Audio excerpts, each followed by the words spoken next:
Muy bien, hermanos, pues hoy seguimos con esta serie de mensajes del libro de Génesis. Y hoy estamos llegando a la mitad del capítulo 41 de Génesis. Es esta historia sobre la vida de José, que hemos puesto como título de la serie Sueños Rotos. Y quiero recordaros que la historia de José habla mucho de los temas de sufrimiento, de trato injusto. De ahí sacamos el título Sueño Roto, porque a primera vista la historia de José parece ser una serie de tragedias, de circunstancias duras, decepciones, sueños rotos en su vida, uno tras otro. Y la segunda razón que hemos elegido este título es porque realmente hay una serie de sueños en esta historia, sueños reales, físicos, que dominan la historia de José. Y lo que vemos es que mediante el cumplimiento de estos sueños, Dios revela su soberanía, su poder sobre todo circunstancia y sobre todo vida y sobre toda la tierra. Y pasito a paso Dios convierte estas tragedias en triunfos, estos sueños rotos en sueños cumplidos.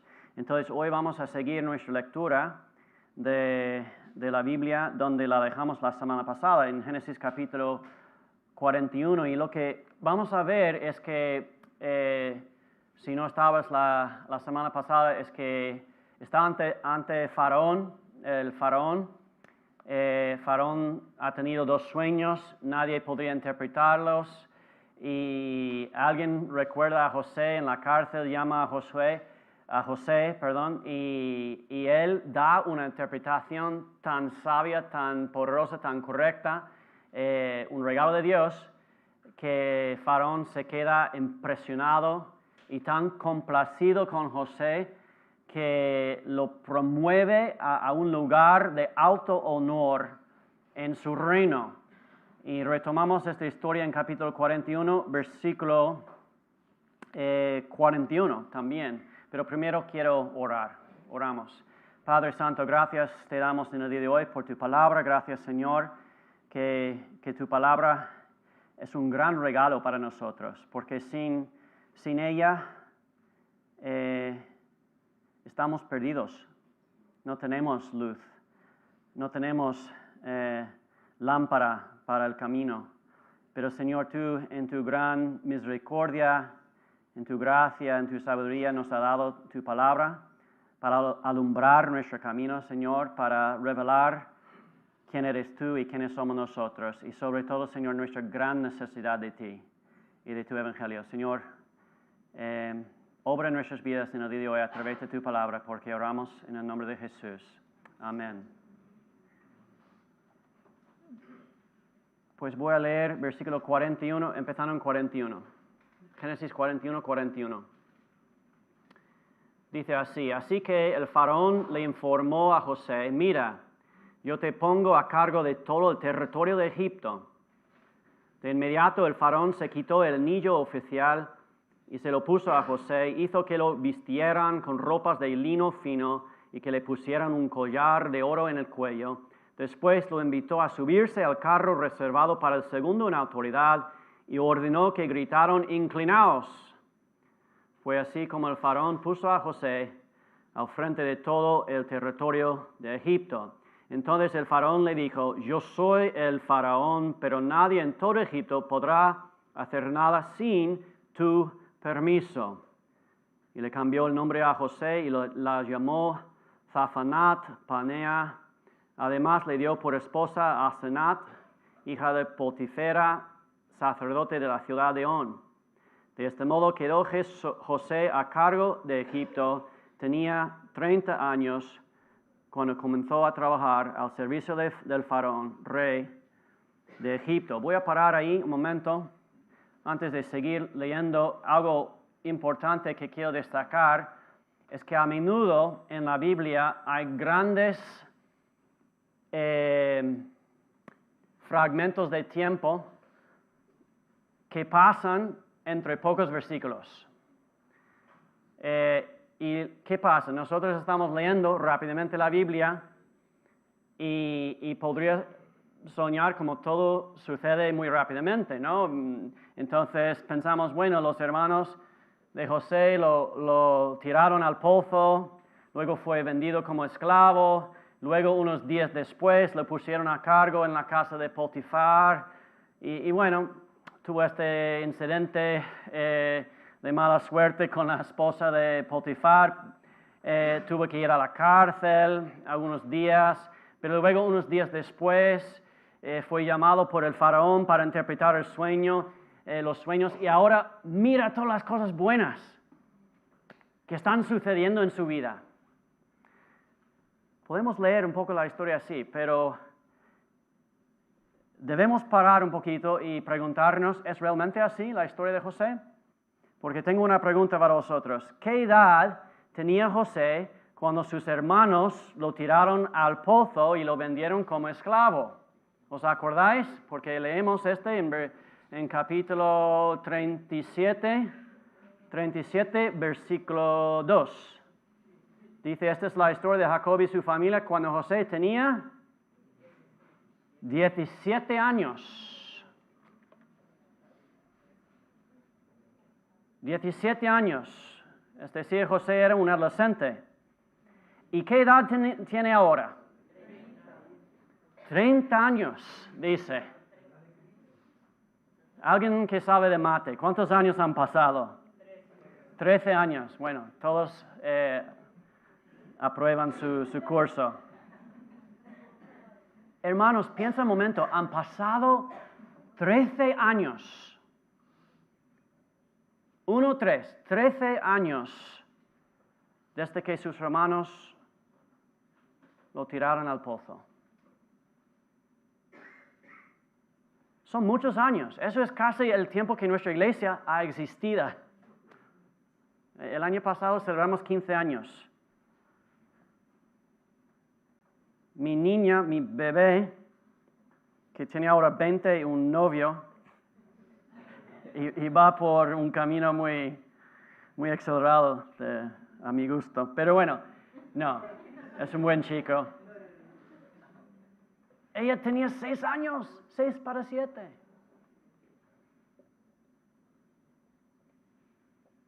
Trece años es mucho tiempo y José ha experimentado mucha injusticia, mucho sufrimiento de parte de sus hermanos, de parte de la esposa de Potifar, de parte del copero. El primero, abusaron de él. El segundo, mintió sobre él. El tercero, lo olvidó. Y lo que quiero señalar es que la madurez y la sabiduría y el liderazgo que vamos a ver en este pasaje de José, que vamos a ver hoy en este texto, todas estas cosas que ahora tiene José, ha recibido a un alto precio. Dios ha hecho que José pasara por una escuela de sufrimiento durante 13 años de su vida. Y ahora quiero ser cuidadoso, como digo eso, porque la soberanía de Dios es algo un poco misterioso, ¿no? Podemos preguntarnos, ¿quién es responsable del sufrimiento de José? Bueno, sus hermanos. ¿No es así? Ellos son los que empezaron todo el rollo, que enojados lo tiraron. Es culpa de ellos que José haya sufrido tanto. Pero bueno, pensamos un poquito más profundamente y dijimos, ¿o es realmente la culpa del padre de José?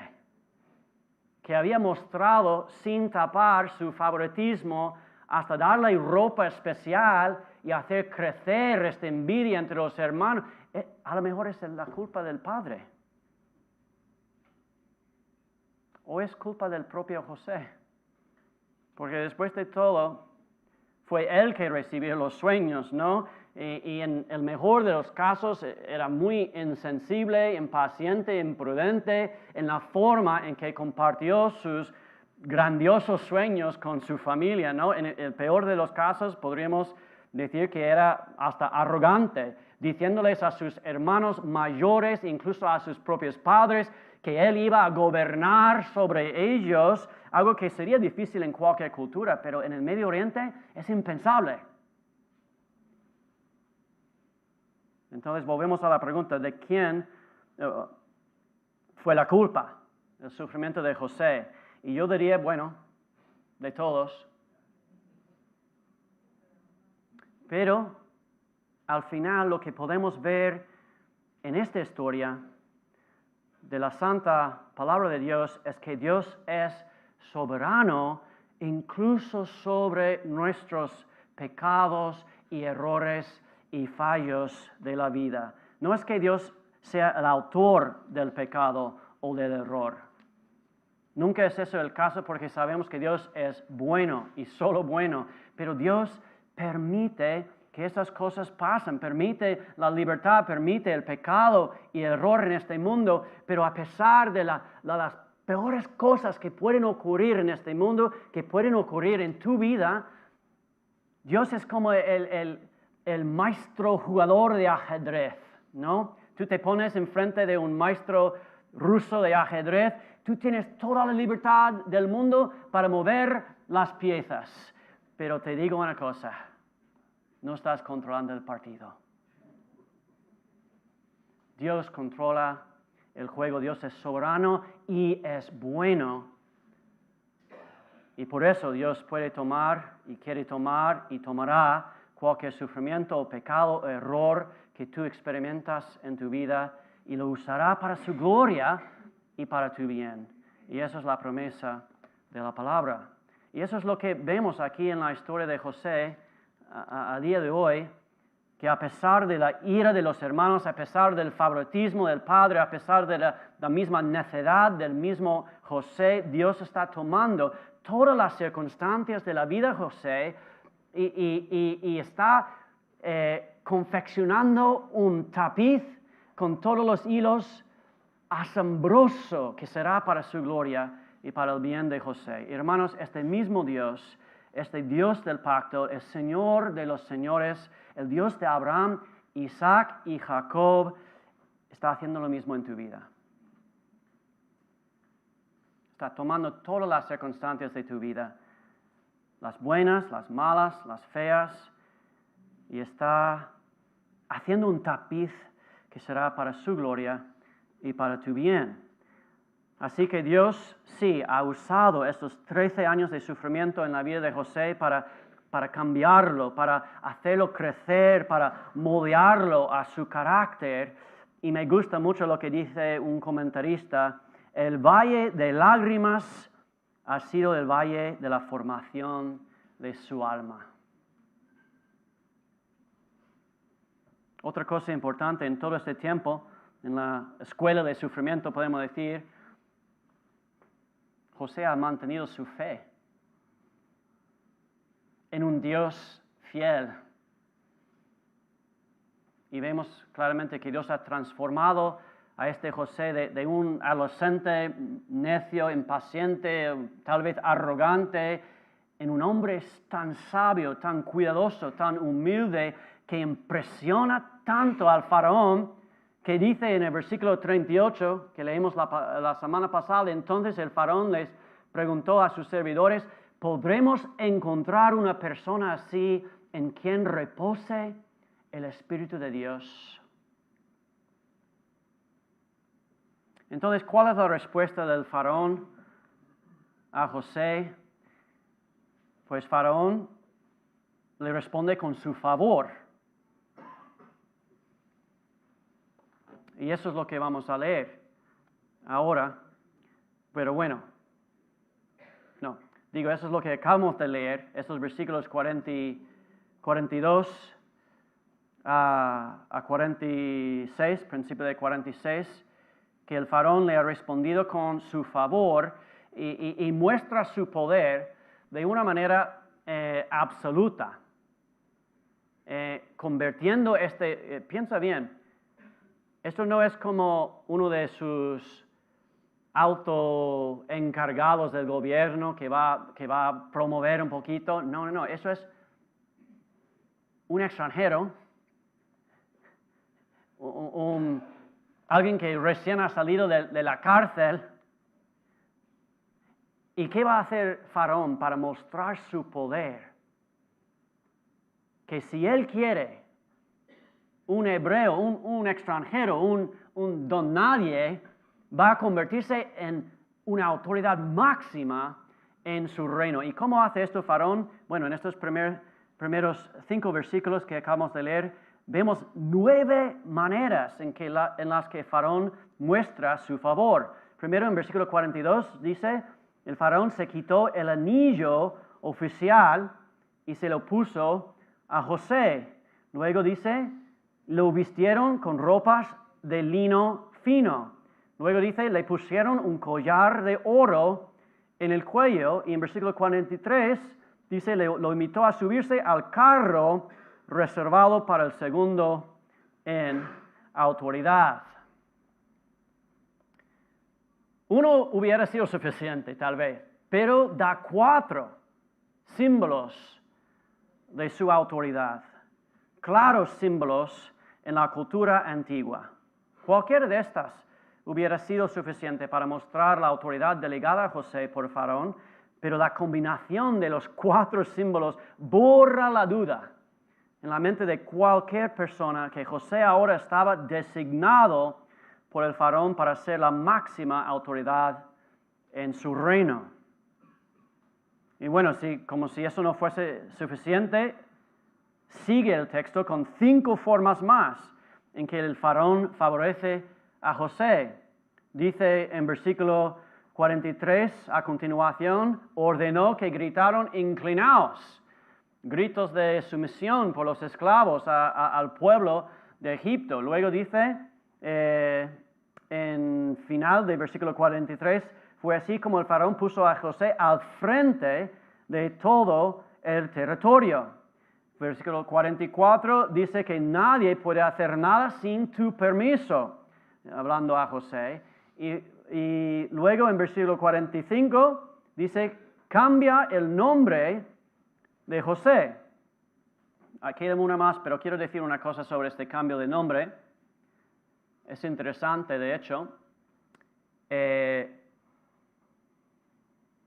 Si haces un poco de investigación, vas a encontrar que uno de los manuscritos judíos más antiguos de la Biblia tiene el nombre Targum Onkelos.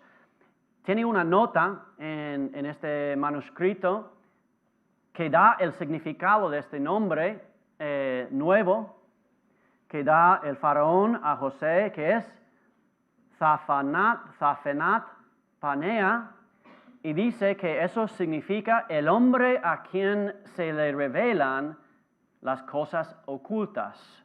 Esto luego fue confirmado por el historiador judío del primer siglo, Josefo. Algunos de vosotros habéis tal vez oído de él.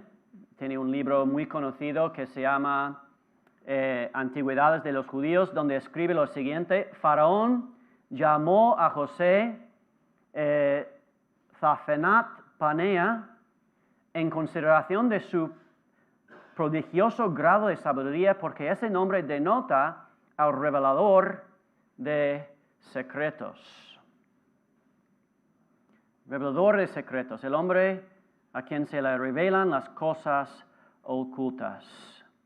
José, por supuesto, dio toda la gloria a Dios por sus interpretaciones, ¿verdad? Incluso en el pasaje de la semana pasada, en versículo 16, encontramos este versículo. José, hablando al faraón, podría haber tomado crédito, ¿no?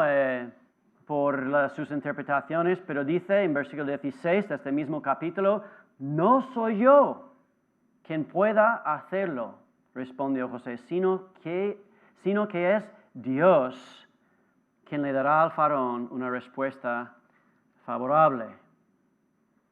Pero bueno, aunque José ha dado toda la gloria y el crédito a Dios, faraón dice, tú eres el hombre a quien se revelan los secretos. Y finalmente, la novena y última forma en que vemos el favor de faraón es en un regalo de una esposa. He puesto en la pantalla una esposa especial. ¿Por qué digo eso? Porque esta mujer no es una mujer que viene de cualquier familia, no está seleccionada por su belleza o por cualquier otra característica, menos que sea la hija del sacerdote de On, dice así en el texto. Le dio por esposa, versículo 45, a Asenat, hija de Potifera, sacerdote de la ciudad de On. ¿Por qué eso es importante? Porque el sacerdote de On era el máximo encargado del culto al dios del sol. Tal vez alguno de vosotros habéis visto la película de Príncipe de Egipto, de Disney, este dibujo animado, que me encanta, por cierto. Pero tiene varias canciones, ¿no? Y uno empieza hablando de los dioses de los egipcios y dice, Ra. ¿Te acuerdas? ¿Por qué dice Ra? Porque Ra era el dios del sol y era el dios egipcio del sol. Y en este tiempo, Ra era uno de los dioses más importantes en la religión de Egipto, identificado principalmente con el sol de mediodía. Y piensa bien, ¿cómo es el sol en Egipto a mediodía? Pues máximo esplendor. Incluso se creía que Ra había gobernado como el primer faraón de Egipto. Eso era la leyenda. Era Dios del sol, del orden de todos los reyes y faraones y del cielo. Y este hombre, Potifera, era el sumo sacerdote en esta ciudad de On. De hecho, en griego, esta ciudad On tenía otro nombre, Heliópolis. Helio es sol. Entonces, polis, ciudad, ciudad del sol, del dios del sol. Entonces, ¿qué estaba diciendo aquí? Estaba diciendo con esta... Bueno, antes de decir eso, quiero decir una cosa más, porque tengo otra cosa en la pantalla. Es ¿cómo se llama? Obelisco, ¿no? Este obelisco, tú puedes ir a Egipto hoy en día y según Wikipedia, porque he encontrado esto en Wikipedia, el obelisco del templo de Ra, erigido por el faraón Senusret, el primero de la 12ª dinastía, todavía se mantiene en su posición original. Tiene 21 metros de altura. Para los norteamericanos esos son 70 pies. Y pesa 120 toneladas. Se cree que es el obelisco más antiguo que se conserva en el mundo antiguo. Entonces, el matrimonio con esta hija del sacerdote de On, de Heliópolis, con un extranjero recién salido de la cárcel, fue con toda probabilidad, incluso chocante para el pueblo egipcio. Pero sin duda este matrimonio consolidó el lugar de José en la sociedad y eliminó toda duda sobre la aprobación del faraón hacia José. Y es interesante que Dios no solo le permite, ¿no?, a José tomar esta mujer como esposa, sino que en ningún lugar en la Biblia encontramos ninguna palabra o comentario negativo sobre su matrimonio con Asenat, a pesar de que ella era hija de un sacerdote pagano, de un falsa religión, pagano del dios del sol. De hecho, y para mí eso es asombroso, en la gracia de Dios, a través de su esposa Asenat, José tiene 2 hijos que se convierten en los antepasados de 2 de las tribus de Israel. Hermanos, eso es la gracia de Dios. Pero ahora vemos que José ha convertido en un líder poderoso con el favor y la autoridad de Faraón. Y la pregunta es, ¿cómo llevará a cabo José su nuevo puesto de liderazgo? De hecho, ese es el título. Me ha costado llegar ahí, pero el título del mensaje de hoy es el liderazgo de José. Entonces quiero continuar nuestra lectura con versículo 46 y dice así. Tenía 30 años cuando comenzó a trabajar al servicio del faraón, rey de Egipto. Tan pronto como se retiró José de la presencia del faraón, se dedicó a recorrer todo el territorio de Egipto. Durante los 7 años de abundancia, la tierra produjo grandes cosechas. Así que José fue recogiendo todo el alimento que se produjo en Egipto durante esos 7 años y lo almacenó en las ciudades. Juntó alimento como quien junta arena del mar. Y fue tanto lo que recogió que dejó de contabilizarlo, ya no había forma de mantener el control. Versículo 50. Antes de comenzar el primer año de hambre, José tuvo 2 hijos con su esposa Asenat, la hija de Potifera, sacerdote de On. Al primero lo llamó Manasés, porque dijo: Dios ha hecho que me olvide de todos mis problemas y de mi casa paterna. Y al segundo lo llamó Efraín, porque dijo: Dios me ha hecho fecundo en esta tierra donde he sufrido. Versículo 53, los 7 años de abundancia en Egipto llegaron a su fin, y tal como José lo había anunciado, comenzaron los 7 años de hambre, la cual se extendió por todos los países, pero a lo largo y a lo ancho del territorio de Egipto había alimento. Cuando también en Egipto comenzó a sentirse el hambre, el pueblo clamó al faraón pidiéndole comida. Entonces el faraón le dijo a todo el pueblo de Egipto: id a ver a José y haced lo que él os diga. Cuando ya el hambre se había extendido por todo el territorio y había arreciado, José abrió los graneros para vender alimento a los egipcios. Además de todos los países llegaban a Egipto para comprarle alimento a José, porque el hambre cundía ya por todo el mundo. El liderazgo de José. Quiero resaltar en el día de hoy 4 características del liderazgo de José que vemos aquí en este pasaje. Primero dice en versículo 46 que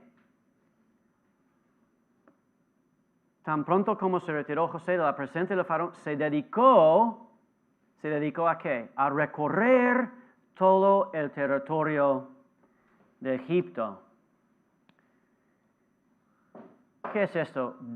Se dedicó a recorrer todo el territorio de Egipto. Eso es un liderazgo de servicio y de diligencia. Porque piensa bien, José podría haberse quedado sentado en su trono ahí, disfrutando de la vida real que seguramente le habían dado.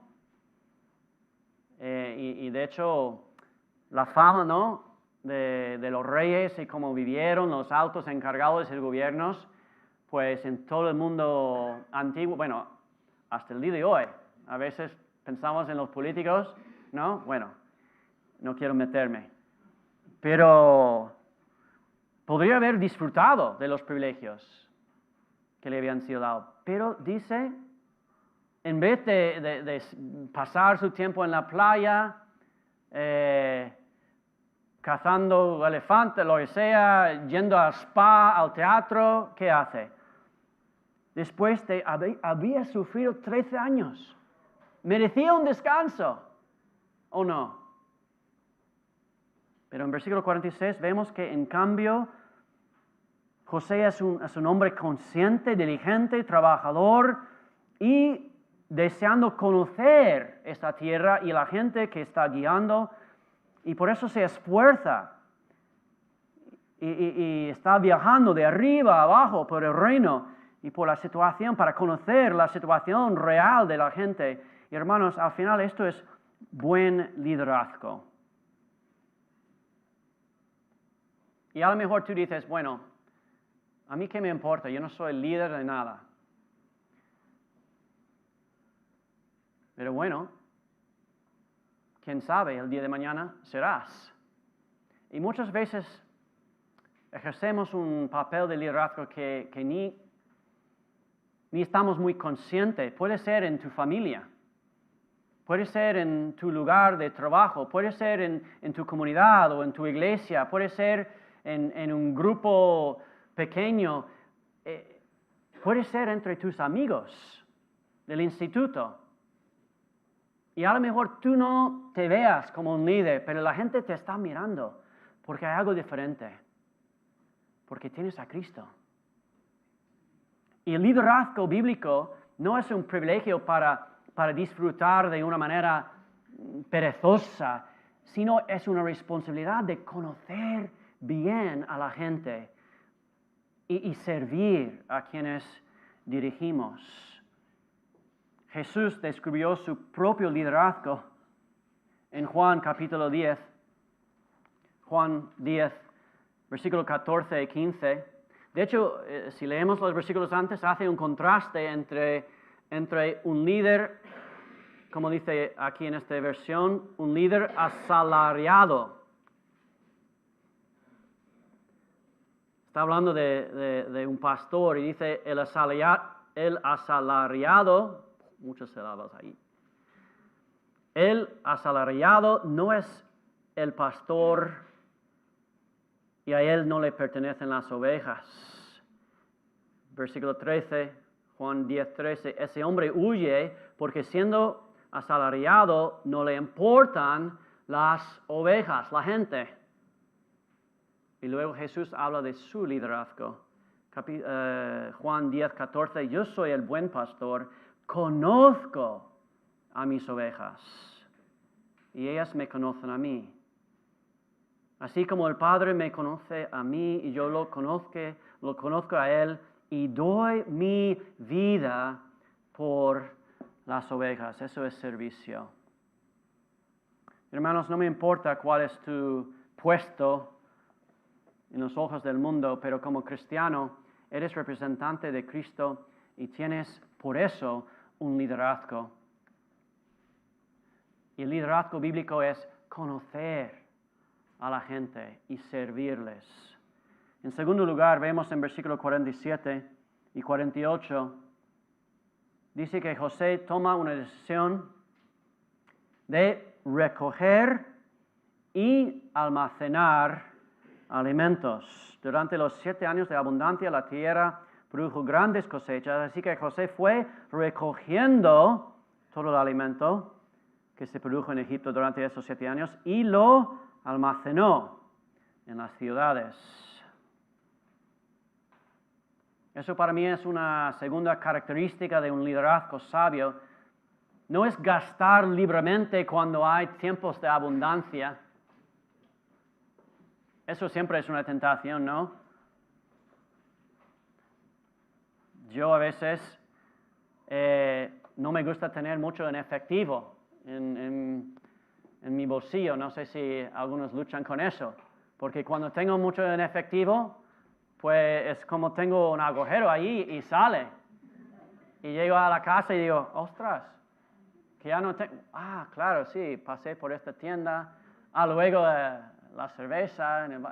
Luego. A veces prefiero tener menos, ¿no?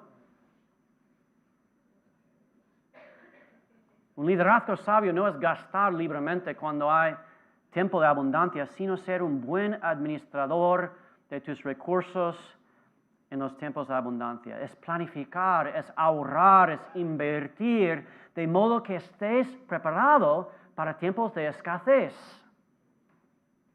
Porque, hermanos, al final del día la vida es impredecible.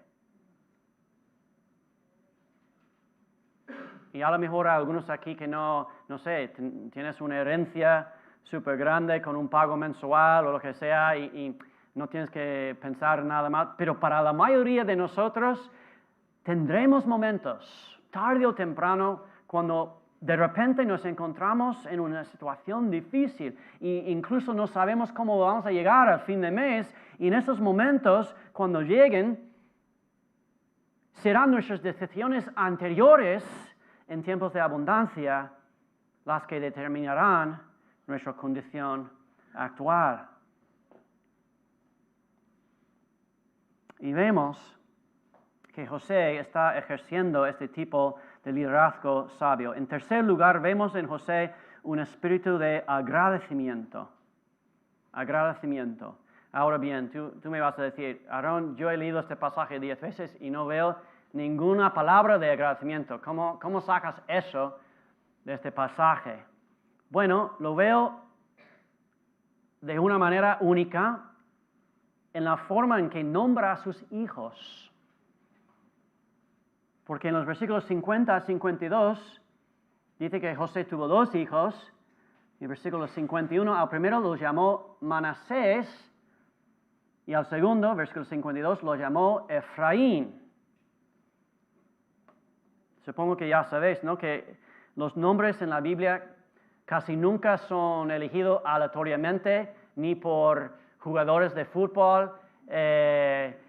No, suelen tener un significado importante en el mismo nombre.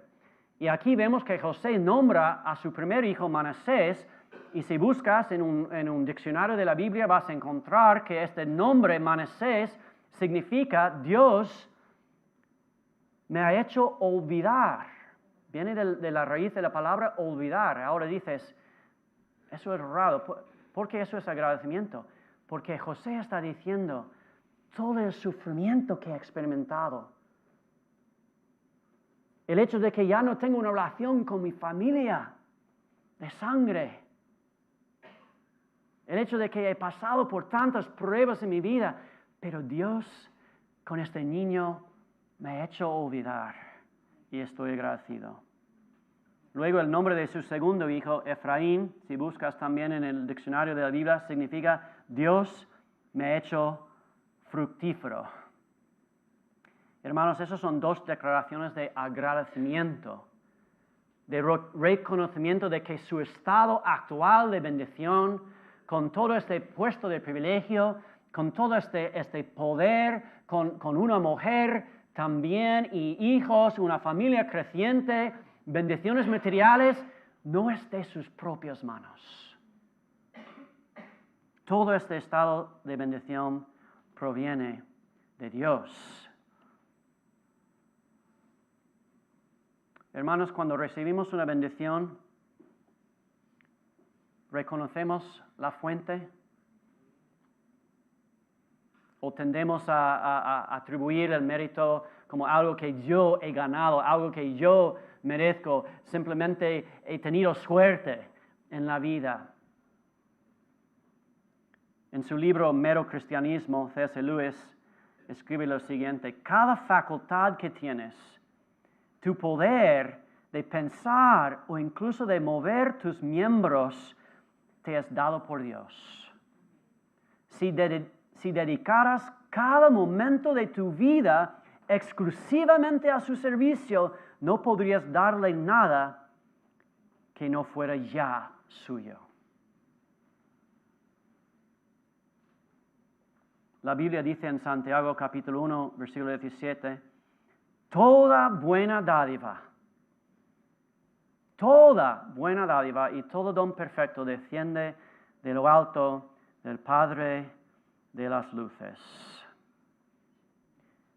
Y bueno, finalmente, número 4, veo en el liderazgo de José una distribución cuidadosa y generosa en tiempo de escasez. José no se limita a acaparar los recursos para su propio pueblo. No, dice aquí que en estos versículos que fija un precio y que distribuye cuidadosamente lo que necesita al pueblo. E incluso, y eso es un punto importante, generosamente a los que no son del país. Hermanos, esa es una tentación demasiado común. En momentos de escasez, podemos llegar a ser tacaños.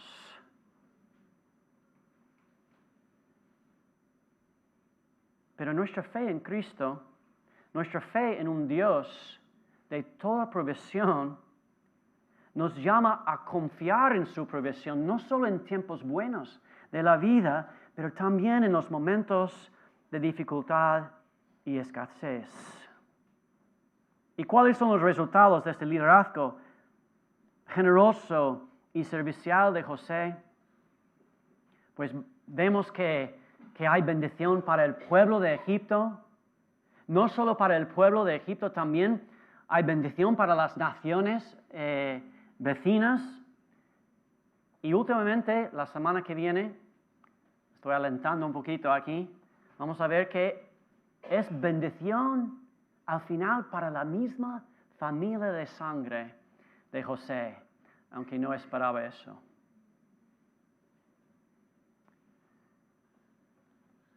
Hay una palabra bíblica, un vocabulario para este tipo de liderazgo, este concepto de manejar bien los recursos que Dios nos ha dado. Y eso se llama en la Biblia mayordomía, ser mayordomo. ¿Qué es la mayordomía en la Biblia? Es administrar y cuidar las cosas. Bueno, en sentido general, mayordomía es administrar y cuidar las cosas que pertenecen a otra persona. Ahora, en el sentido bíblico, es la práctica de administrar desinteresadamente todo lo que tenemos. Nuestros talentos, nuestro tiempo, nuestro dinero, nuestras relaciones, nuestra salud, administrar todo eso para la gloria de Dios.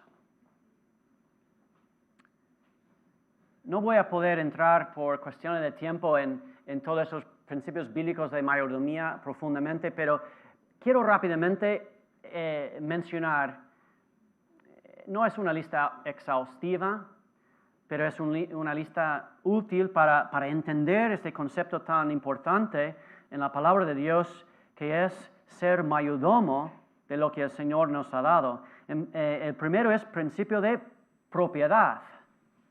Salmo 24, versículo 1 dice, la tierra es mía. No dice así. La tierra es del Señor. Y todo lo que hay en ella, el mundo y todos los que viven en él. Salmo 24, versículo 1. Hermanos, los creyentes comprenden que todo pertenece a Dios. Lo que tenemos nosotros es solo segundo derecho de propiedad.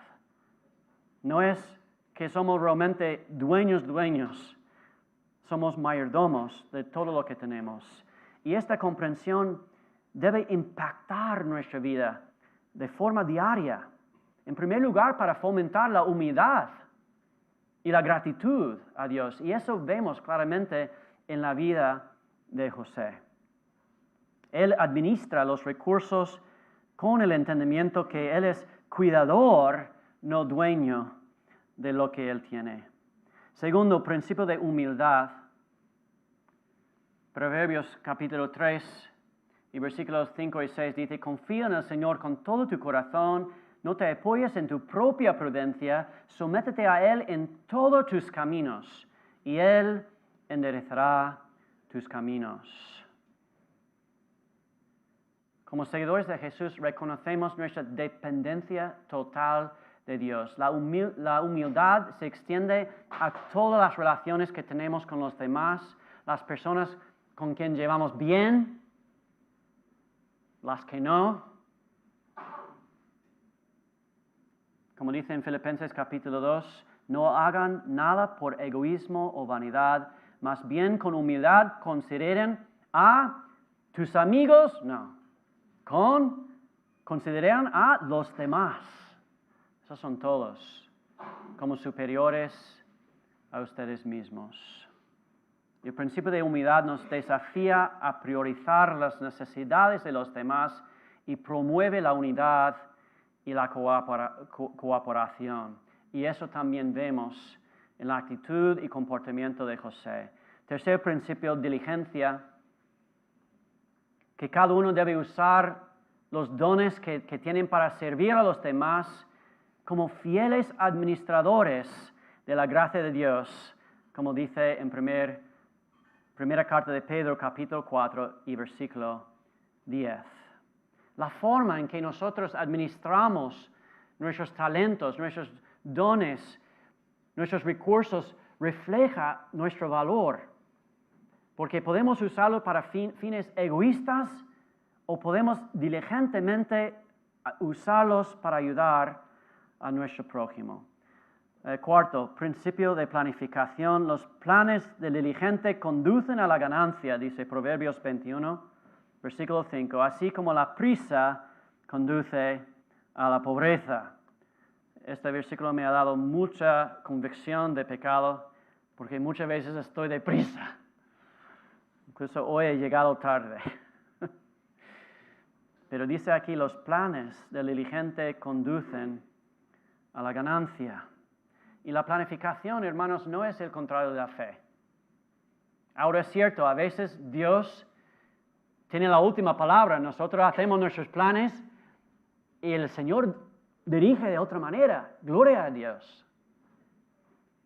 Pero no es decir que no debemos planificar y planificar bien. Y eso vemos en el caso de José, que Dios ha dado una revelación de planificación. Y es importante como creyentes que establezcamos metas y tomemos decisiones informados y consideremos las consecuencias a largo plazo de nuestras acciones, porque eso es sabiduría y ser buen mayordomo de lo que el Señor nos ha dado. Quinto principio es responsabilidad. Seremos responsables, usamos los dones que Dios ha dado con responsabilidad, entendiendo el peso que tenemos. Incluso Jesús mismo dijo palabras muy, muy fuertes en Mateo capítulo 25, versículo 29, porque a todo el que tiene se le dará más y tendré en abundancia, y a todo el que no tiene, a lo que tiene se le quitará. Todo eso es una parábola de la responsabilidad y cómo usamos lo que Dios nos ha dado. Sexto principio es sacrificio. Cuando vivimos una vida desinteresada al servicio de Dios, Dios promete satisfacer todas nuestras necesidades. Quiero decir eso otra vez. Cuando vivimos una vida desinteresada al servicio de Dios y a los demás, Dios promete satisfacer todas nuestras necesidades. Algunas personas escuchan esta y reemplazan la última palabra, todos nuestros deseos, todos nuestros sueños. El Harley que yo quiero un día. No nos ha prometido eso. Todas nuestras necesidades. La Biblia enseña que debemos amar y servir a los demás con espíritu de sacrificio, mas buscar primeramente el reino de Dios y su justicia, y todas esas cosas os serán añadidos. Palabra de Jesús. O como dice en Filipenses capítulo 4, y mi Dios proveerá a todas vuestras necesidades conforme a las riquezas de su gloria en Cristo Jesús. Y por último, vemos el principio de generosidad. Dice en 2 Corintios, el que siembra escasamente, también segará escasamente. Y el que siembra generosamente, generosamente también segará. Cada uno dé según lo que haya decidido en su corazón, no de mala gana ni por obligación, porque Dios ama al dador alegre. Y hermanos, así es. Al final del día, la mayordomía es una cuestión del corazón. Dios nos pide que compartamos lo que Él nos ha dado. Nuestro tiempo, nuestros talentos, nuestro tesoro. Y quiero terminar con eso. Porque en todo eso estamos hablando del liderazgo de José. Pero, ¿dónde está Cristo? porque Cristo mismo, enseñando a sus discípulos, mostró que en toda la Escritura hay revelación de Él. Yo estaba luchando, ¿no?, para ver dónde está Cristo en este pasaje. Y me di cuenta de algo, de que Cristo nos da su anillo real. ¿Qué es eso? Eso es un sello de que esta palabra es verdadera, es real. Dice la palabra de Dios que tenemos en el Espíritu Santo el sello de Dios. Dios también en Cristo, dice la palabra, nos viste con nueva ropa real, linos finos, que Dios nos da su autoridad. Jesús dijo que como su cuerpo íbamos a hacer cosas más asombrosas de lo que hizo Jesús mismo en la tierra. Jesús nos da también una nueva herencia, como vemos que fue dado a José, y Jesús también nos llama a ser administradores, mayordomos sabios de todo lo que nos ha dado. Pero al final quiero terminar con esto. Dios usó a José en este momento clave de la historia. ¿Para qué? Para salvar a su pueblo, pero no solamente a su pueblo, para salvar literalmente todo el pueblo de Egipto y las naciones alrededores que hubieran muerto sin este alimento.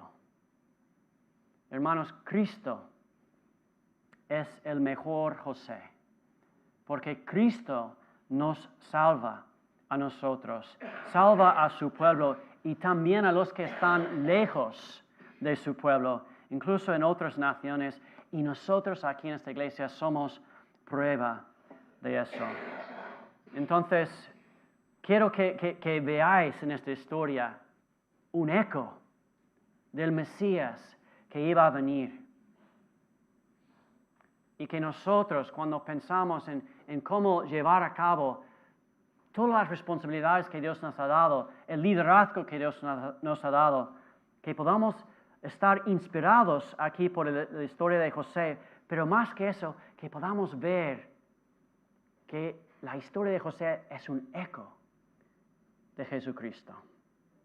Él es nuestro héroe, es el único héroe de la Biblia. Él es el mejor José que salva a mí y a ti. Oramos. Padre, gracias te damos por la riqueza de tu palabra. Señor, gracias, Señor, por recordarnos una y otra vez de tu fidelidad, de tu poder soberano, porque muchas veces estamos en este valle de lágrimas, no podemos ver el final de la historia. Señor, danos la fe que necesitamos, Señor. Danos la fe y la visión espiritual para confiar en que tú sigas obrando en nuestras vidas, Señor. A través de las pruebas, a través incluso de las injusticias y las dificultades de nuestra vida, tú nos tienes en una escuela del alma, Señor. Y pedimos que podemos entender y afirmar eso. Y Señor, en el día de que tú nos levantes a un puesto de influencia, de liderazgo, que sea en nuestra familia, que sea con nuestros amigos, que sea en la escuela, que sea en nuestra comunidad, Señor, haznos agradecidos por lo que tú has hecho por nosotros, Señor. Haznos humildes, haznos serviciales. Señor, rescátanos del egoísmo, Señor, de la manera de liderar que tiene este mundo, de querer señorear sobre los demás, Señor, y haznos seguidores de Cristo, porque oramos en su nombre. Amén.